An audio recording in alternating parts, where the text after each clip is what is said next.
시청자 여러분, 속보입니다. 문재양이 한일 외교 관계를 파탄내고 있습니다. 일본에서 한국을 상대로 경제인 협력 교류를 중단하고 관세 인상 등등 외교적인 보복을 검토하고 있다고 합니다. 문재양 진짜 미쳤습니다, 여러분들. 초등학생 수준만도 못한 외교 꼬라지로 전통적인 동맹국과 우방국들을 계속해서 등 돌리게 만들고 있습니다. 우리 시청자 여러분, 아마 학생들은 잘 모르시겠지만 대한민국은 산업계와 제조업계 전반에 걸쳐서 매우 많은 부분에 있어서 일본과 기술 교류, 경제적인 교류를 하고 있습니다. 우리 어른들 혹은 이제 공장이나 산업 일선에서 일하는 분들은 잘 아실 겁니다. 여전히 우리가 일본한테 배울 거는 매우 많이 있고, 특히 제조업 계통에 관해서는 일본산 부품과 기계가 없으면 산업 전체가 마비되는 곳들이 수두룩합니다. 한일 관계가 위험수위라는 건 여러분들, 제가 과장법을 쓴 것도 아니고 농담도 아닙니다. 여러분들, 시청자 여러분, 네이버에서 검색해 보시면 한일경제협회라는 곳이 있습니다. 여기 들어가 보시면 협회 활동에서 공지사항이라는 부분을 찾아볼 수 있는데요. 그러면 놀랍게도 한일 경제인 회의 개최가 연기되었다는 소식을 볼 수 있습니다. 이게 얼마나 심각한 거냐면 여러분들, 지난 50년 동안 한국 일본 간의 경제인 교류 회의는 단 한 번도 중단된 적이 없었던 사건입니다. 그게 지금 중단되고 있다고요. 이 기적, 한 번도 경험해보지 못한 과연 새로운 나라를 문재양이 해내고 있다는 겁니다. 한일 경제인 그 협력 교류는 박정희 대통령 시절부터 대한민국에 엄청난 노력을 쏟아왔던 부분입니다. 여러분들, 이 모든 것들이 하나의 거대한 연결고리로 이루어져 있다니까요. 여러분들이 땀 흘리고 노력해서 밥을 벌어 먹고 살고 월급을 받아 먹고 살지만, 그 산업화의 터전은, 조국 근대화의 터전은 자꾸 누군가와 연결이 되어 있다니까요. 여러분들, 과거 가까운 우리 선배 세대들의 누군가가 피와 땀을 흘려서 제대로 된 노력을 했기 때문에 그 가꿔진 나무에서 우리는 지금 물만 주고도 그 열매를 따먹을 수가 있는 거라니까요. 여러분들, 이거 생각해보면 정말로 감사하고 소름 돋는 일이거든요. 박정희 대통령 시절부터 한일 경제 협력 교류는 엄청난 노력을 쏟아왔던 분야입니다.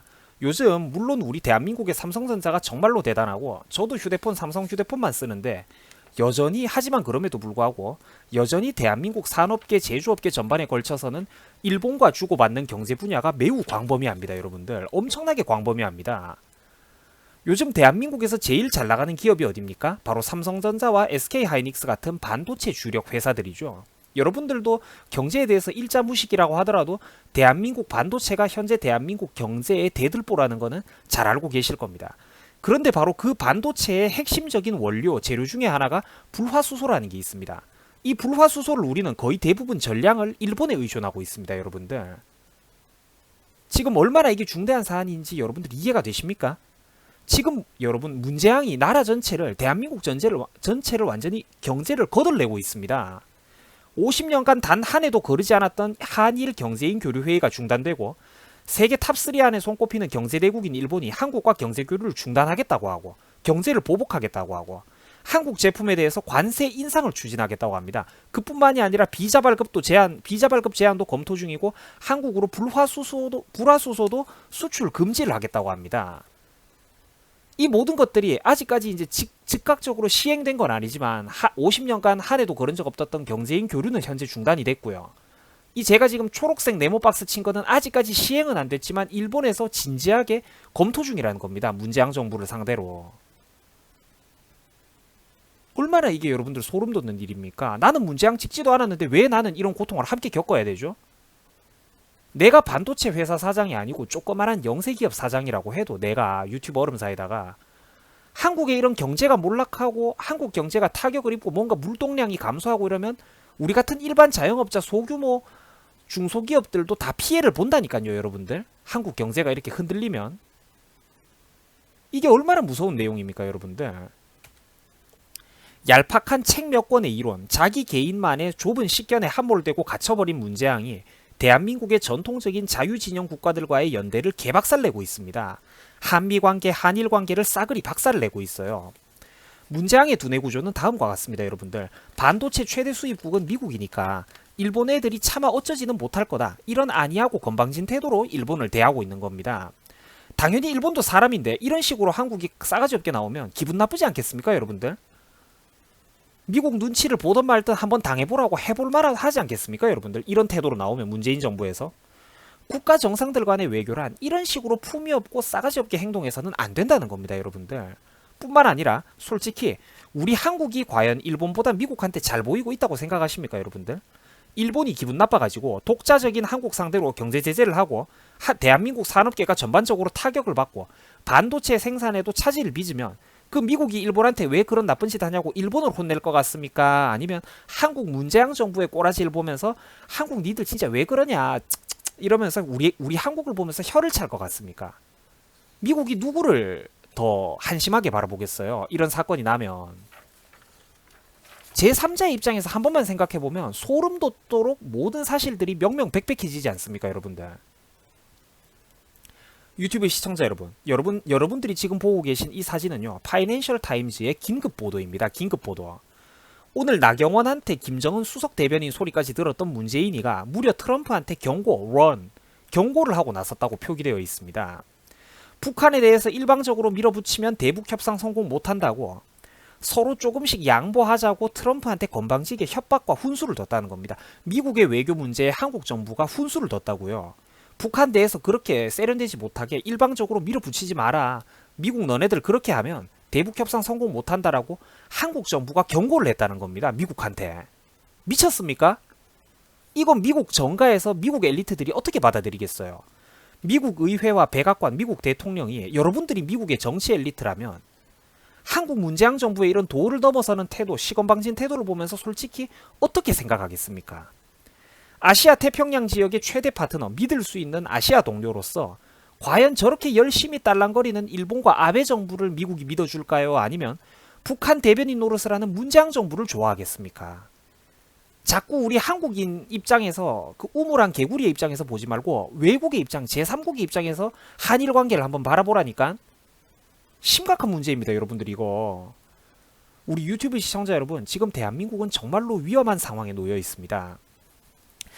존경하는 유튜브 시청자 여러분, 아직까지도 잘 모르는 사람들이 많은데 우리 대한민국은 이미 옛날부터 일본과 군사동맹을 맺고 있는 나라입니다. 그리고 최근에 들어서 불과 몇 년 전에 일본 정부와 이제 우리 대한민국이 협정을 맺어가지고요, 일본 정부는 북한과 중국에 대한 감시 자료를 우리 한국 정부에게 동맹국으로서 무상 제공해주고 있고요. 감시 자료를. 그리고 우리 대한민국도 그 일본과 함께 정보 교류 협력을 맺고 있습니다. 원래는 미국을 거쳐가지고 3자 협의를 냈었는데 박근혜 대통령 시절에 보다 신속한 정보 교류를 위해서 일본과 직접 1대1로 정보 교류가 가능하도록 협약을 맺었습니다. 이게 바로 외교입니다, 여러분들. 그리고 미국도 한국하고 일본이 친하게 지내는 거를 대환영했습니다. 왜 그런지 아세요, 여러분들? 동아시아 3강 중에 2강인 한일 두 관계가 두 나라의 동맹이 공고해짐으로써 북한과 중국에 대항하는 게 가장 이상적이고도 현실적인 시나리오였기 때문입니다. 그리고 미국도 두 자유진영 국가의 긴밀한 연대를 바로 누구보다도 바라고 있었던 나라이기 때문입니다. 그리고 여러분들, 당연한 얘기지만 당연히 일본의 국방비가 우리 대한민국 국방비보다 많고요. 일본의 첨단 정찰 자산과 감시 자산이 우리 대한민국보다 많습니다. 정보교류 협력을 맺으면 한국이 이득이라고요. 옛날에 미국과 한미 수호 방위 통상 조약을 맺었던 이승만 대통령의 그 한수가 기억나지 않습니까? 그거에 비교할 만큼은 아니지만 박근혜 대통령이 일본과 맺었던 이 협약도 그것과 비슷한 효과가 있다는 겁니다. 일본과 1대1 정보교류 협약을 맺으면 우리가 이득이라고요, 여러분들. 이게 바로 여러분들 성인의 외교입니다. 성인과 어른들의 외교란 말입니다. 어린아이의 외교가 아니고. 일제강점기는 물론 우리 대한민국 한반도 역사의 뼈아픈 비극입니다. 하지만 그런 일이 앞으로는 없기 위해서라도 우리는 반드시 앞으로 미국과 일본과 친하게 지내야 된다는 겁니다. 왜 역사의 교훈을 모른단 말입니까? 북한이 일으킨 6.25 전쟁은 일제강점기보다도 더욱더 최근의 일이며 인명피해도 압도적으로 많았던 사건입니다. 왜 일본한테는 그렇게까지 반일 감정을 강하게 가지면서 북한과 중국에 대해서는 왜 반북 감정, 반중 정서가 대한민국 국민들한테 없단 말입니까, 여러분들? 존경하는 유튜브 시청자 여러분, 중국 놈들은 수천 년 동안 직간접적으로 우리 한반도에 대해서 부정적인 영향력을 행사했습니다. 우리 조상들은 중국의 압제로부터 대를 거쳐서 수백 년 동안, 수천 년 동안 고통을 받아왔습니다. 존경하는 얼음사이다 유튜브 시청자 여러분, 한국은 일본하고 반드시 연대를 해야 됩니다. 한일 관계에서는 항상 미국이라는 가장 믿음직한 중개인이 보증을 서주고 있기 때문에 우리가 아무런 걱정도 없이 일본을 신뢰할 수가 있다는 겁니다. 가운데 오바마 전 대통령 보이시죠? 활짝 웃고 있는 삼국의 정상을 여러분들이 눈이 있다면 한번 보십시오. 여러분들 저게 바로 외교입니다. 저게 바로 정상적인 어른들의 나라입니다, 여러분. 아직까지도 박근혜가 시뻘건 피부에 이마에는 뿔이 달리고 등에는 박쥐날개가 달린 그런 악마처럼 보이십니까? 물론 박근혜 대통령도 부족한 점이 있었지만, 그러니까 여러분들이 SNS에서 세뇌받은 단편적인 이미지만으로 선악의 이분법적인 구조만으로 한국 정치 문제, 국제 외교 문제를 바라보면 안 된다니까요. 일본 문제도 그렇고 미국 문제도 그렇고 우리 한국 국내 정치 문제도 그렇고요. 활짝 웃고 있는 새 정상을 한번 보세요, 여러분들. 이게 바로 안정적인 외교, 성인들의 외교, 어른의 나라입니다, 여러분. 이게 대한민국 군대 대부분이 북한을 마주보고 있는 최전방 지역에 밀집되어 있지, 일본까지 상정해가면서 우리가 동서남해안 쪽으로 360도 수십만 대군을 두고 있는 건 아니잖아요, 여러분들. 그렇게 한다면 대한민국 360도에 수백만 군대를 두려고 한다면 한국 국민들의 세금 부담이 얼마나 막중해지겠습니까, 여러분들. 이 모든 것들이 나와 여러분 같은 평범한 국민들 어깨 위에 그 짊어져 있는 그 세금의 부담을 가볍게 해주는 것입니다, 여러분들. 이런 공고한 우방과의 관계가요. 한 곳에만, 우리 대한민국은 북부전선에만 집중할 수 있다는 겁니다.